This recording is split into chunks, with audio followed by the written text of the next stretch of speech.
জুই লগাটো কেনেকৈ লাগিল এতিয়া সঠিক গম পোৱা নাই, কিন্তু এনে কাৰেণ্টৰ পৰা লাগিছে বুলি সন্দেহ কৰা হৈছে আৰু শ্বৰ্ট চাৰ্কিট বুলি। আপোনাৰ দোকান আছিলে? মোৰ দোকান মানে ওচৰতে আছিল, মোৰ কিতাপৰ দোকান। এখন মেইন যিখনত লাগিছে এখন কাপোৰৰ দোকান আছিল। পূৰা সম্পূৰ্ণ শেষ আৰু এখনো মাল বাহিৰ কৰিব নোৱাৰিলে, জুই সম্পূৰ্ণ। নিশা কিমান বজাত হ'ব পাৰে? নিশা কিমান বজাত সম্ভৱ গম পোৱা নাই, কিন্তু 4টামান বজাত গম পোৱা হৈছে আৰু মইতো 5টামান বজাতহে গম পাইছোঁ। কিমান পৰিমাণৰ ধনৰ ক্ষতিসাধন হৈছে এতিয়া সঠিক এইটো তেওঁহে গম পাব, মইতো উলিয়াব নোৱাৰিম। বহুত মাল আছিলতো, এতিয়া দোকানখনতো মাল সম্পূৰ্ণই আছিলে। এতিয়া ঠাণ্ডা দিনৰ গৰম কাপোৰবিলাক আছিলে আৰু অন্যান্য কাপোৰবিলাকো আছে। দোকানখন সম্পূৰ্ণ ভৰ্তি আছিলে, একো মালে বাহিৰ কৰিব পৰা নাই। জুই নিৰ্বাপক বাহিনী আহি পাইছে সময়মতে মানে অকণমান দেৰি। ৰাইজে আহি, মইতো 5টা বজাত আহি পাইছোঁতো, ৰাইজে কোৱা মতে বহুত আগতে খবৰ দিছে, কিন্তু তেওঁলোকে এতিয়াও আহি পোৱা নাই। আৰু আহি পাওঁতে অলপ সময়ো লাগে ধৰক, কিন্তু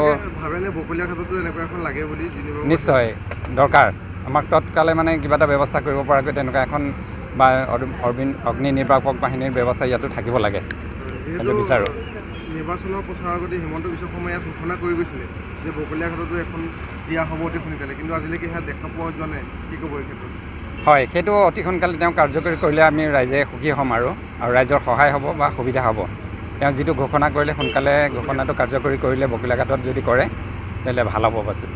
আৰু কি আশংকা কৰে, কেনেকৈ এই জুইৰ সূত্ৰপাত ঘটিল? সূত্ৰপাতটো এতিয়ালৈকে একো সন্দেহ কৰিবতো নোৱাৰি, বেলেগতো পটককৈ কাৰণটো উলিয়াব নোৱাৰি।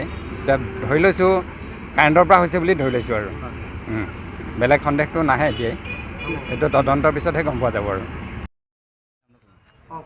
মই যেতিয়া আহিছোঁ তেতিয়া 4টা বজাত আহিছোঁ, ঘৰৰ পৰা আহি দেখিছোঁ আগুনটো জুই লাগি আছে ওপৰত লাগি পেলাই, তাত যিটো ওপৰত আছে ঘৰটোৰ তলত আছিলে আপোনাৰ এটা কাঠৰ এটা আছিলে, মানে পাত দ আছিলে। তেতিয়া এই পাতৰ পৰা আপোনাৰ আগুনটো তলত পৰি পেলাই আমাৰ তাতে তেল আছিলে, তেলৰ ভিতৰত আগুনটো লাগি গ'ল, বুজিছে। আমাৰ তলত গুদাম, ওপৰত নহয়, ওপৰৰ পৰাই আগুনটো লাগিছে। ওপৰৰ দোকান আছিলে, কাপোৰ দোকান আছিলে। হ্যাঁ, কাপোৰ দোকান আগত লাগিছে, তাৰপিছতে তলত লাগিছে আমাৰ দোকান। হয়, আমাৰ এইটো গুদামে একো বাচাব নোৱাৰিলোঁ। এইটো 40-45 হাজাৰ টকাৰ মাল এনেকুৱা হ'ব। হাজাৰ টকা মাল লছ হৈছে। না, যেতিয়া আহিছোঁ তেতিয়া কমপ্লিট আমাৰ গুদামত লগা নাই।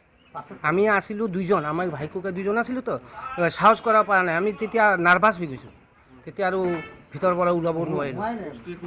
নাই নোৱাৰিলোঁ।